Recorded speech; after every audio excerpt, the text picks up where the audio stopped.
ചേച്ചിയാണേ. എങ്ങനെ ഉണ്ടായിരുന്നു എല്ലാവർക്കും ന്യൂ ഇയർ ഒക്കെ? അടിച്ചു പൊളിച്ചോ എല്ലാവരും? എല്ലാവരും സുഖമായിട്ടിരിക്കണു അല്ലേ? അപ്പൊ ഇന്നത്തെ ഇതിലുകൾ തുടങ്ങാം.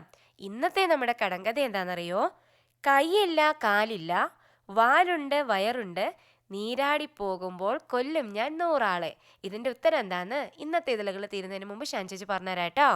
ഇന്ന് നമ്മുടെ കൂടെ ഉള്ളത് ആരാന്നറിയോ? വിശ്വദീപ്തി പബ്ലിക് സ്കൂളിലെ കൂട്ടുകാരാണ് കേട്ടോ. ഇവരുടെ പരിപാടികളുടെ 3-ാം ഭാഗമാണ് ഇന്നത്തെ ഇതളുകളിൽ നമ്മൾ കേൾക്കാൻ പോണത് കേട്ടോ. ദേവപ്രിയ ലിൻഡോ എഴുതി അവതരിപ്പിക്കുന്ന ഒരു കഥ കേൾക്കാം. വസന്തകാലത്തെ നേർത്ത കാറ്റ് എങ്ങും പരന്നു. എവിടെയും ആനന്ദത്തിന്റെ മുത്തുകൾ മെല്ലെ പൊഴിഞ്ഞു. ഇതിനിടയിലൂടെ മെല്ലെ നോക്കിയാൽ 1000 പുഞ്ചിരിക്കുന്ന പുഷ്പങ്ങളുടെ ഇടയിൽ ഒരു വാടിയ പുഷ്പം തെളിഞ്ഞു നിൽക്കുന്നു. അവൾ ജനാലയുടെ പുറത്തേക്ക് നോക്കി. പുഞ്ചിരിക്കുന്ന മുഖങ്ങളെ നോക്കി സങ്കടപ്പെട്ടിരിക്കുന്നു. വീട്ടിലെ കളിയും ബഹളവും ഇല്ലാതെയാക്കിയ സങ്കടമായിരുന്നു അവളുടേത്. മോളെ മീനു, ഇങ്ങ് നോക്കിയേ, അച്ഛൻ മകളെ സ്നേഹത്തോടെ വിളിച്ചു. അവൾ മെല്ലെ തിരിഞ്ഞു നോക്കി. അയ്യേ, അച്ഛൻ്റെ താമര കണ്ണുകൾ നിറഞ്ഞിരിക്കുന്നു. എപ്പോഴും ഈ കണ്ണുകൾ വിടർത്തി വെക്കണ്ടേ? അവളെ സങ്കടത്തിൽ നിന്നും മാറ്റുവാൻ അച്ഛൻ പലതും പറഞ്ഞു നോക്കി. അവൾ അനങ്ങിയില്ല. ജനലിനരികിൽ തന്നെ ഇരിപ്പായി. ഈ അവസ്ഥ കണ്ട് അച്ഛനും അമ്മയ്ക്കും ഏറെ സങ്കടം. മനസ്സിൽ മുൾമുന പോലെ കുത്തിയിറങ്ങുന്നുണ്ടായിരുന്നു. അവൾ അത് പുറത്ത് കാണിക്കാതെ മകളെ സന്തോഷിപ്പിക്കുവാൻ നോക്കി. പക്ഷേ ഒന്നും നടന്നില്ല. അങ്ങനെ 1 വർഷം കടന്നു. സങ്കടത്തിൻ്റെ കാരണം തിരക്കിയിട്ട് ഒന്നും പറഞ്ഞില്ല അവൾ ഇത്രയും നാളും. സ്കൂൾ കഴിഞ്ഞ് വന്നാൽ മുറിയിൽ കയറി പുസ്തകവും എടുത്തുകൊണ്ട് ഒറ്റയിരിപ്പാണ്.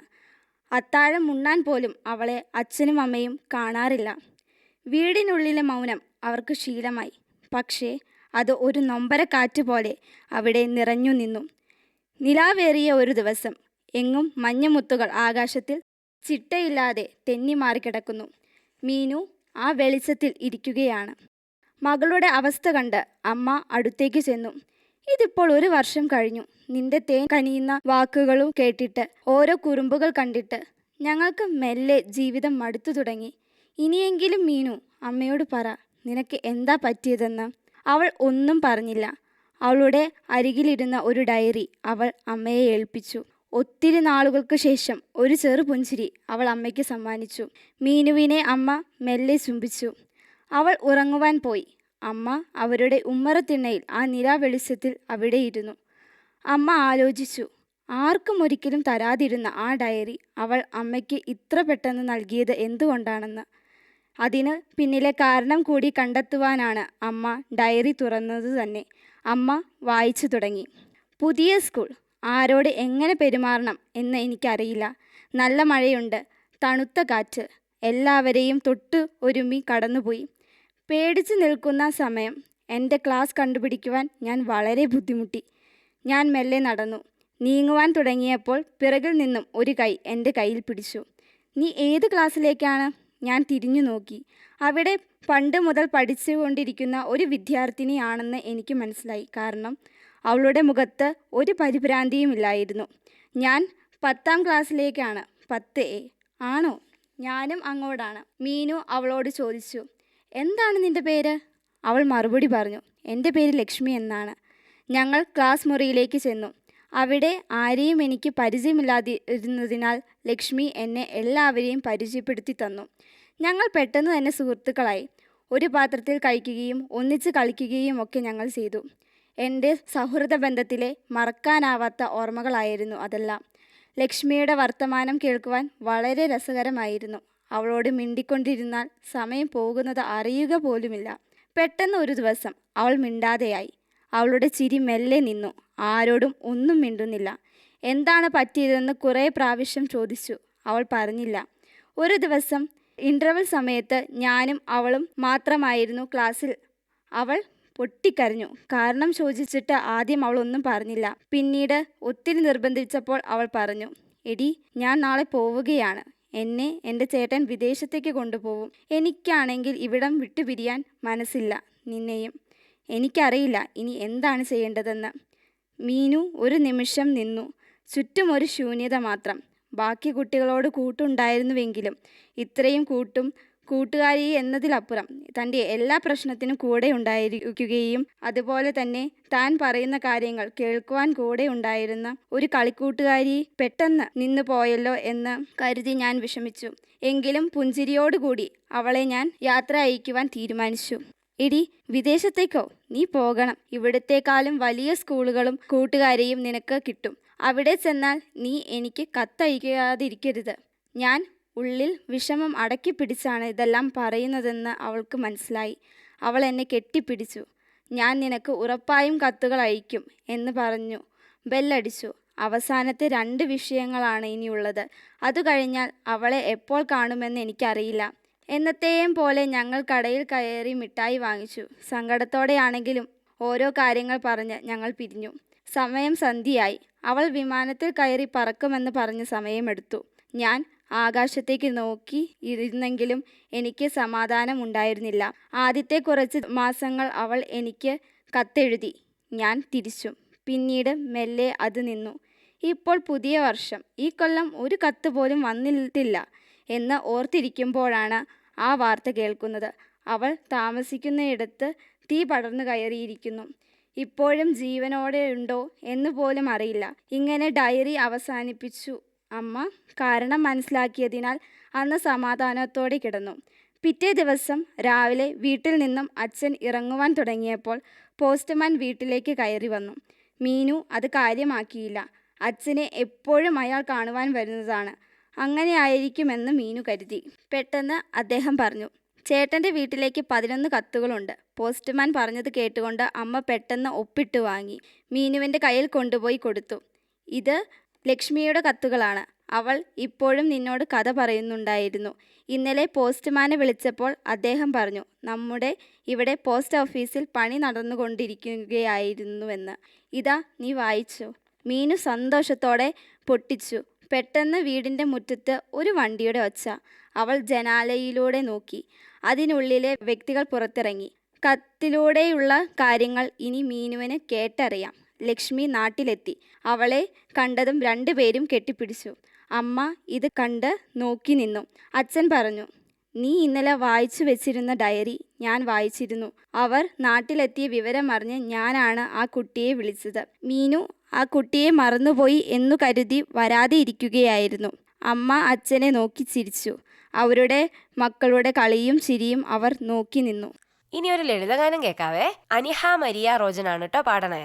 ഒഴുകും പുഴയുടെ ഈണത്തിലും താഴുകും തെന്നലിൻ താളത്തിലും ഒഴുകും പുഴയുടെ ഈണത്തിലും താഴുകും തെന്നലിൻ താളത്തിലും കൈരളി പാടുമീ മലയാള പഴമയിൽ പാടുവതേതൊരു ഗാനം നീ തേടുവതേതൊരു ഗീതം. ഒഴുകും പുഴയുടെ ഈണത്തിലും താഴുകും തെന്നലിൻ താളത്തിലും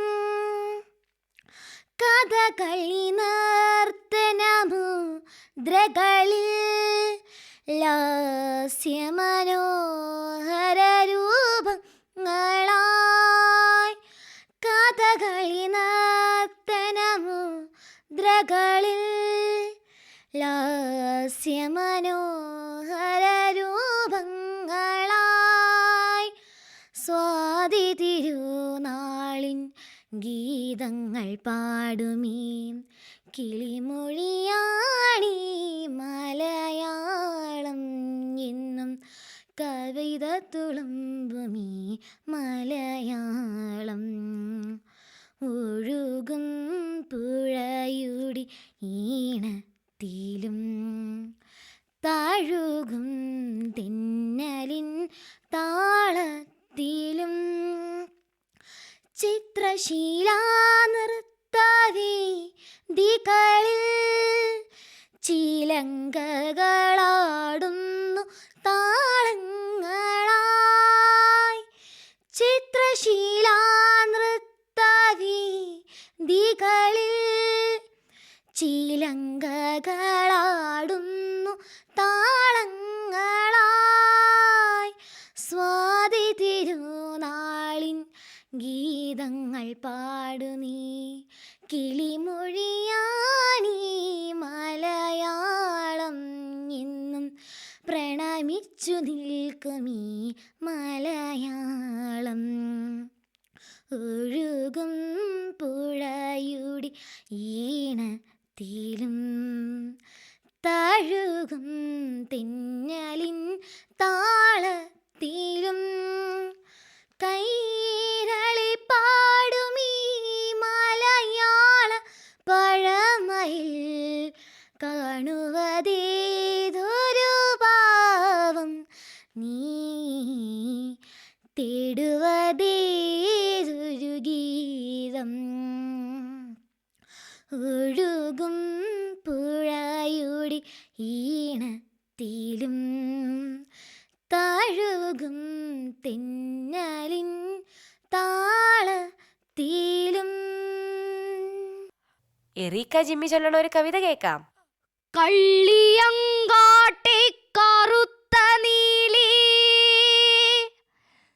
നീലി നിന്റെ കണ്ണുകളിലിപ്പോഴും തീനാളമുണ്ടെന്നു കാടു പറയുന്നു. മലവേടക്കിടാത്തിയുടെ കല്ലുവള ചൊല്ലി മുഴുമിക്കാത്ത ചിന്തുകൾ പറയുന്നു. കള്ളിയങ്കാട്ടെ കറുമ്പി നീ കവിതയുടെ മുന്നിലുരിയാടുക സമസ്തം. കളവരുതു കളവരുതു രാത്രിയുടെ പുത്രി വേളിമല കഴുകി തുടച്ചു നരിമടകളിൽ കാടുവാഴുന്ന വനദേവതകൾ പൈങ്കുനികൾ തോറും കൊളുത്തും വിളക്കുകൾ മുഴുവനും ഊതിക്കെടുത്തി മിഴി കവിയുന്ന ചോരയാൽ കളിമൺചെരാതുകൾ നിറച്ചു കത്തിപ്പതും കാട്ടിലകാല തൃക്കാർത്തിക തീർപ്പതും പുകയൂതി ഊതി പറപ്പിച്ചെരുക്കിന്റെ മറവിൽ മറയുന്നതും മായാമയി നിന്റെ മംഗള വിഷാദങ്ങളല്ലേ. പാർവതിപുരം കഴിഞ്ഞിത്തിരി നടക്കവേ പാതയോരത്തു ഞാൻ കണ്ടു ഈ എച്ചിലില നക്കി തുടയ്ക്കുന്ന കുന്തിയായി ഒക്കത്തിരുന്നു വാകീറുന്ന കർണനെ കൊത്താൻ വരും ബലിക്കാക്കയെ പായിക്കുമർദ്ദനഗ്നാങ്ങിയാം പാടിക്കുറത്തിയായി ശ്രീരാമനെ തുടലിട്ടു നടത്തുന്ന പാവം കുരങ്ങാട്ടിയായി നിന്നിൽ നിന്നും ഒഴിഞ്ഞുവോ കാന്താരകന്മദം. കള്ളിമുൾ ചെടികളുടെ മറവിൽ മൃഗനയനി കള്ളിമുൾ ചെടികളുടെ മറവിൽ മൃഗനയനി നിൻ കരുമനകൾ കരടികൾ കടിച്ചിഴയ്ക്കുന്നതും കണ്ട് കണ്ണേ മടങ്ങുക എന്നാദിമാതുലൻ നെഞ്ചു പൊടിയും മട്ടുപാടിയതുമോർത്തേൻ.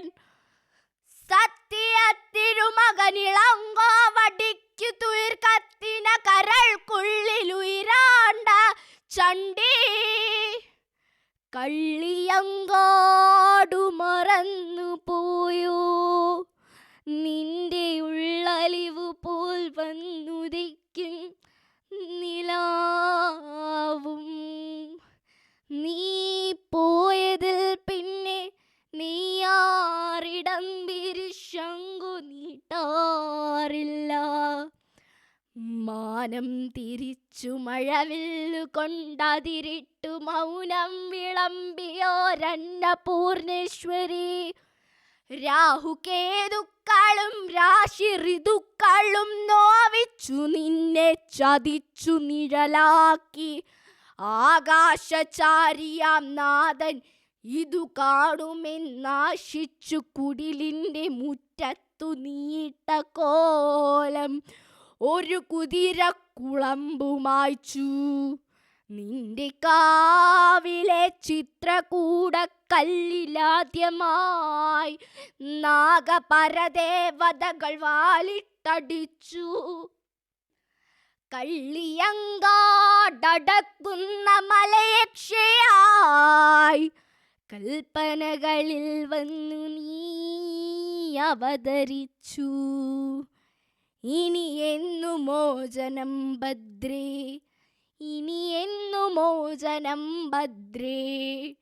കള്ളിയങ്കാട്ടെ കറുത്ത നീലി, നീലി നിന്റെ കണ്ണുകളിലിപ്പോഴും തീനാളമുണ്ടെന്നു കാടു പറയുന്നതും കാറ്റു പറയുന്നതും കവിത പറയുന്നതും കള്ളം, കവിത പറയുന്നതും കള്ളം. കീർത്തന അജേഷ് പാടണ ഒരു ലളിതഗാനം കൂടി കേൾക്കാം. കാട്ടുമൈനകൾ ചേക്കേറും പൂമരക്കുമ്പിൽ വന്നു താളമിട്ടൊരു പാട്ടുപാടി വൃശ്ചികത്തിന്നൽ.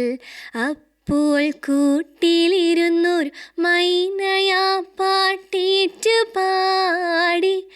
അപ്പോൾ കൂട്ടിലിരുന്നൊരു മൈനയാ പാട്ടേറ്റു പാടി. കാട്ടുമൈനകൾ ചേക്കേറും പൂമരക്കുമ്പിൽ വന്നു താളമിട്ടൊരു പാട്ടുപാടി വൃശ്ചികത്തിന്നൽ.